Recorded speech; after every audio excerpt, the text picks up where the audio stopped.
कहानी की शुरुआत में हम जानवरों के सेल्समैन को देखते हैं जो जानवरों की नीलामी करने के लिए एक जगह आया था और वहाँ के लोगों से कहता है कि हमारे पास जितने भी जानवर हैं वो भले ही काम बहुत करते हैं बट उनके पास दिमाग नहीं है, इसलिए मैं आप लोगों के लिए कुछ नया लेकर आया हूँ। और वो जैसे ही दरवाजा ओपन करता है तो उसमें से ढेर सारे थोरीफ्रेंड निकलते हैं और उन्हीं के साथ एक छोटा सा थोरीफ्रेंड भी था जिसका नाम मोजले था जो अपनी मॉम के साथ यहाँ आया था। वहाँ खड़े सभी लोग काफी हैरान थे क्योंकि थोरीफ्रेंड इंसानों की तरह बोल सकते थे। इसके बाद बोली शुरू हो जाती है और इसी दौरान मोस्ले अपने परिवार से अलग हो जाता है और यहीं पर सीन शिफ्ट होता है, जिसके बाद हमें 25 साल बाद का सीन दिखाया जाता है जहां हम मोस्ले को देखते हैं जिसकी अपनी एक फैमिली है और उसका एक बेटा भी है। और साथ ही हम उसके मालिक को देखते हैं जिसने उसे खरीदा था। मोस्ले का मालिक बहुत बुरा आदमी था, वो मोस्ले से बहुत ज्यादा काम करवाता था, लेकिन मोस्ले उसकी हर डांट फटकार को सहता है और अपनी फैमिली की खातिर हर कठिन से कठिन काम करता है। इसके बाद हम उसी सेल्समैन को देखते हैं जो कि दोबारा से उसी गांव में आ रहा था। उसके पास भी एक बूढ़ा थोरीफ्रेंड था जो उसकी गाड़ी को खींचता था। और फिर वो सेल्समैन मोस्ले के मालिक के पास आता है और उनसे एक जमीन लेने के लिए कहता है जो कि अभी बिकाऊ है, मगर अभी मोस्ले के मालिक के पास इतना पैसा नहीं था। तो सेल्समैन उससे एक आइडिया देता है और कहता है कि तुम मोस्ले के बेटे को बेच दो जिससे तुम्हारे पास ढेर सारा पैसा हो जाएगा और फिर तुम उस जमीन को खरीद पाओगे। वहीं बगल में खड़ा मोस्ले सब सुन रहा था, उसे यह सुनकर बहुत बुरा लगता है और फिर अपने मालिक के पास आकर कहता है कि वो जमीन तो बंजर है, उसमें फसल नहीं उगाई जा सकती, इसीलिए तुम उसे मत खरीदो। लेकिन मोस्ले का मालिक बहुत खड़ूस आदमी था, वो उसकी एक भी नहीं सुनता और उल्टा उसे ही मारकर भगा देता है। इसके बाद रात होने पर मोस्ले जब अपने घर वापस आता है तो उसका बेटा उसे एक जगह चलने के लिए कहता है जो काफी एक्साइटेड था उस जगह को देखने के लिए। इसीलिए मोस्ले काफी ज्यादा थके होने के बावजूद भी वह उसके साथ जाता है। इसके बाद उसका बेटा उसे एक पुरानी गुफा के अंदर ले जाता है जहाँ पर बहुत सारे थोरीफ्रेंड के पिक्चर बने हुए थे। उन पिक्चर्स को देखकर मोस्ले काफी ज्यादा हैरान होता है क्योंकि वे सब के सब थोरीफ्रेंड अपने दो पैरों पर खड़े थे और बिल्कुल इंसानों की तरह काम कर रहे थे, जबकि उसके विलेज के सारे थोरीफ्रेंड जानवरों की तरह चार पैरों पर चलते हैं। तभी उसे अचानक अपने दोस्त की एक बात याद आती है जिसने उससे कहा था कि कई सालों पहले बहुत सारे थोरीफ्रेंड इंसानों की तरह दो पैरों पर चला करते थे, लेकिन इंसानों की डर की वजह से वे सभी नॉर्थ दिशा में चले गए और जो कुछ थोरीफ्रेंड जाने से बच गए उन सबको इंसानों ने अपना गुलाम बना लिया, जिनमें हम सभी हैं। लेकिन अभी भी यहाँ के चार पैरों पर चलने वाले थोरीफ्रेंड को यकीन है कि एक दिन उन्हें बचाने के लिए दो पैरों वाले थोरीफ्रेंड जरूर आएंगे, लेकिन मोस्ले को इन सब बातों पर कोई विश्वास नहीं होता। इसके बाद वो अपने बच्चे के साथ वापस घर चला आता है जहाँ रात में वो अपने मालिक और उस सेल्समैन को बात करते हुए सुनता है, जहाँ मोस्ले का मालिक उस सेल्समैन से कहता है कि मोस्ले की वाइफ प्रेग्नेंट है और वो जैसे अपनी बेबी को जन्म देगी मैं उसके बड़े बेटे को तुम्हारे हवाले कर दूंगा। इससे वो सेल्समैन काफी खुश होता है और वो जमीन उसे दे देता है। लेकिन यह बात जब मोस्ले की वाइफ को पता चलती है तो उसे बहुत दुख होता है, मगर वो करे भी तो क्या करे। लेकिन उसे कहीं न कहीं यह भी विश्वास था कि दो पैरों वाले थोरीफ्रेंड उन्हें बचाने के लिए जरूर आएंगे, लेकिन मोस्ले को इन सब बातों पर यकीन नहीं होता था। इसके बाद सुबह हम देखते हैं कि मोस्ले का मालिक हल लेकर उस जमीन पर पहुंच गया था जिसे उसने खरीदा था, मगर वो जमीन तो बंजर थी इसीलिए उसमें हल नहीं लग रहा था। लेकिन इसके बावजूद भी मोस्ले का मालिक उसे मारता है ताकि वह आगे बढ़ सके। इस पर जब मोस्ले अपना पूरा जोर लगाता है तो उसका हल ही टूट जाता है। ये देख मोस्ले का मालिक और ज्यादा गुस्सा होता है और फिर गुस्से में उस सेल्समैन के पास जाता है। इधर मोस्ले को भी बहुत गुस्सा आता है और वो अंदर से बहुत दुखी भी था क्योंकि उसका बेटा बेचा जा रहा था। इसीलिए वह काफी सोचने के बाद फैसला करता है कि वो अब नॉर्थ दिशा में जाएगा और दो पैरों वाले थोरीफ्रेंड से मदद मांगेगा। और फिर इसके बाद अपने बेटे से कहता है कि अपनी मॉम का ख्याल रखना, मैं जल्द ही वापस आऊंगा। और फिर वहाँ से जंगल की तरफ भागने लगता है। ये देख मोस्ले का मालिक और वो सेल्समैन भी उसके पीछे भागते हैं, लेकिन वह तेजी से भागते हुए एक गुफा के अंदर छिप जाता है जिससे वे लोग उसे नहीं पकड़ पाते। अब मोस्ले का मालिक बहुत परेशान होता है और फिर गुस्से में घर आकर उसकी वाइफ और बेटे को लॉक कर देता है। अब मोस्ले के चले जाने की वजह से अब मोस्ले के मालिक का सारा काम अधूरा रह गया था क्योंकि उसका सारा काम मोस्ले अकेला ही करता था, इसलिए उसका मालिक बहुत निराश था। तभी वह सेल्समैन भागते उसके पास आता है और कहता है तुम चिंता मत करो, मैं मोस्ले को पकड़ने के लिए एक बहुत ही खतरनाक शिकारी अपने साथ लाया हूँ। और फिर वो शिकारी चल देता है मोस्ले को पकड़ने के लिए उसी जंगल की तरफ जिधर मोस्ले भागा था। उधर कुछ दूर आगे जाने पर मोस्ले एक गड्ढे के अंदर गिर जाता है। दरअसल वो गड्ढा उस शिकारी ने ही बनाया था ताकि वह उसे आसानी से पकड़ सके, लेकिन वो शिकारी जैसे उसे पकड़ने के लिए उस गड्ढे के पास पहुंचता है तभी मोस्ले किसी तरह से वहाँ से भाग जाता है और फिर भागते हुए गुफा के अंदर घुस जाता है। और वो जैसे उस गुफा से बाहर आता है तो वहाँ पर एक झरने को देखता है जहाँ बहुत सारा पानी नीचे गिर रहा था, लेकिन फिर जब वो पीछे देखता है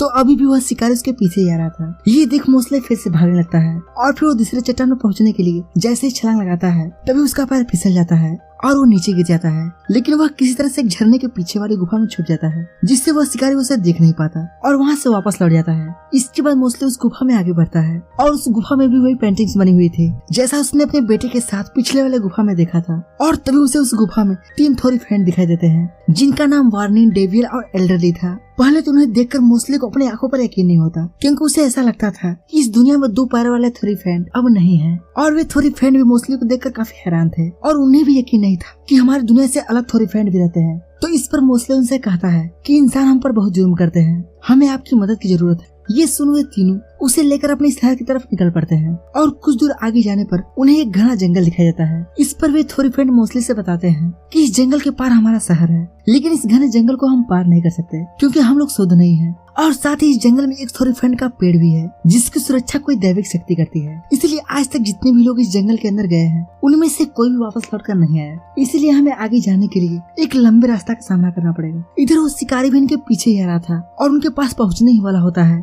यह देख मोस्टली अपने साथियों से बताता है कि यह शिकारी मुझे पकड़ने के लिए आया है। इसके बाद गैलियन उन्हें एक पहाड़ी पर ले जाता है जहाँ पर बहुत सारे जुगनू होते हैं। गैलियन उन्हें बताता है कि हमें इन जुगनू पर विश्वास करना होगा, ये हमारी मदद जरूर करेंगे। हालांकि यहाँ पर मोस्टली को उनकी बातों पर विश्वास नहीं होता, लेकिन फिर भी वह डरते हुए अपने पैर को आगे बढ़ाता है जिससे वो दोनों के दोनों वहाँ से नीचे गिर जाते हैं। और तभी हमें दिखाया जाता है कि इनके पैरों पर बहुत सारे जुगनू चिपके हुए होते हैं। दरअसल इन जुगनुओं ने ही इन्हें नीचे गिरने से बचा लिया होता है और अब दोनों हवा में उड़ रहे होते हैं। और साथ ही उनके दोनों साथी भी नीचे उतरने में काफी ज्यादा डर रहे थे, लेकिन वे भी हिम्मत करके नीचे कूद जाते हैं और वो जुगनू उन्हें भी संभाल लेते हैं। अब वे सभी हवा में उड़ते हुए उस जगह पहुंच जाते हैं जहाँ पर ऐसे ही थोड़ी फ्रेंड रहते हैं जो कि 2 पैरों पर चलते हैं। वहाँ पहुंचकर मोस्टली काफी ज्यादा खुश होता है और साथ ही देखता है कि यहाँ के थोड़ी फ्रेंड इंसानों से भी ज्यादा तरक्की कर चुके हैं और उनसे काफी हंसी खुशी जिंदगी जी रहे हैं। मोस्टली को लगता है कि अगर यहाँ के थोड़ी फ्रेंड चाहे तो उसके विलेज के सारे थोड़ी फ्रेंड को आजाद करा सकते हैं जिन पर आज इंसान बहुत ही बेरहमी से अत्याचार कर रहे हैं।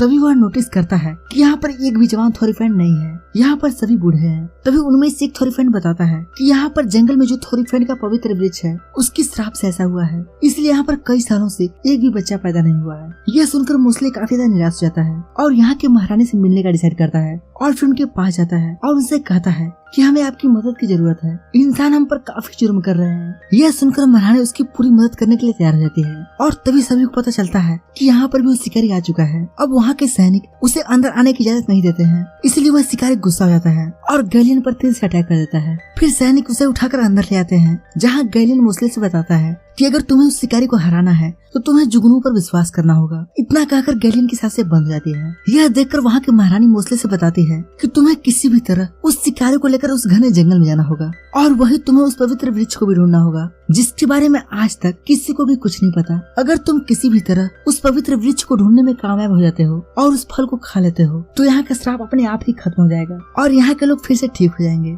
अब मोस्टली के पास कोई रास्ता नहीं था, इसलिए वो उस शिकारी को लेकर जंगल की तरफ जाने लगता है। दोनों एक दूसरे के आमने सामने आ जाते हैं। अब दोनों में जबरदस्त फाइट शुरू हो जाती है। मोस्टली शिकारी को बुरी तरह से जख्मी कर देता है, लेकिन तभी उसे अपने सामने जुगनू दिखाई देते हैं जिसे देखकर वह पीछे जाने लगता है। इसी बीच वह शिकारी किसी तरह से खड़ा होकर मोस्टली पर वार कर देता है जिससे मोस्टली बुरी तरह से जख्मी हो जाता है। अब वो शिकारी मोस्टली को पूरी तरह से खत्म करना चाहता है, इसलिए वह आगे बढ़ता है, लेकिन तभी सारे जुगनू मिलकर एक बड़े से योद्धा का रूप ले लेते हैं और उसकी गर्दन पर तलवार रखकर उसे जोर से धक्का देते हैं और फिर मोस्टली को लेकर उस पवित्र पेड़ की तरफ चले जाते हैं। उधर उस शिकारी अब उस जंगल में बुरी तरह से फंस चुका था। अब वह किसी भी हाल में वहाँ से बाहर नहीं आ सकता था। वही सभी थोड़ी फ्रेंड को लगता है कि मोस्टली अब मारा जा चुका है। वे सभी बहुत ज्यादा निराश हो जाते हैं, लेकिन तभी सारे जुगनू मिलकर उसे उस शहर में लाते हैं और साथ ही उसके सारे जख्मों को भी भर देते हैं। दरअसल ये सारे जुगनू ही वो पवित्र पेड़ थे जो उसे खाने के लिए फल भी देते हैं और फिर मोस्टली के फल खाते ही वहाँ के सभी लोग श्राप मुक्त हो जाते हैं। वहीं दूसरी तरफ हमें मोस्टली की फैमिली को दिखाया जाता है जहाँ अब उसकी एक बेटी भी हो चुकी है, इसलिए उसका बेटा जिसे बेच दिया गया है उसे सेल्समैन अपने साथ ले जाना चाहता है। इसीलिए सभी लोग काफी ज्यादा दुखी होते हैं। सेल्समैन उसे लेकर जाता कि इतने में मोस्टली वहाँ आ जाता है जो कि अब इंसानों की तरह 2 पैरों पर चल रहा था। वो अपने मालिक से अपने बेटे को छोड़ने के लिए कहता है, लेकिन उसका मालिक उस पर काफी ज्यादा गुस्सा होता है, इसलिए उस पर वार करता है। लेकिन मोस्टली जो अब किसी योद्धा से कम नहीं था, वो मास्टर को हवा में उठा लेता है, लेकिन उसे नुकसान नहीं पहुंचाता। इतने में उसका मालिक समझ जाता है कि अब मोस्टली के सामने मेरा कुछ नहीं लगने वाला। अब मोस्टली अपनी बेटी को देखता है और उसे अपने गोद में उठा लेता है और फिर इसके बाद अपनी पत्नी और बेटे को भी उस पवित्र फल को खाने के लिए देता है, जिसे खाते ही वे लोग भी 2 पैरों पर चलने लगते हैं जैसे कि मोस्टली चल रहा था। अब मोस्टली अपने पूरे परिवार के साथ अपने शहर जहाँ उसके जैसे लोग रहते हैं वहाँ के लिए निकल जाता है। और वहीं पर हमेशा के लिए शिफ्ट हो जाता है। तो दोस्तों इसी के साथ ये प्यारी सी कहानी यहीं पर खत्म हो जाती है। उम्मीद करते हैं कि आपको इस मूवी का एक्सप्लेनेशन जरूर पसंद आया होगा। अगर पसंद आया है तो इस वीडियो को लाइक और चैनल को सब्सक्राइब जरूर करें। बाकी हम मिलते हैं अगले दिन एक ऐसे ही इंटरेस्टिंग स्टोरी के साथ। तब तक के लिए बाय बाय।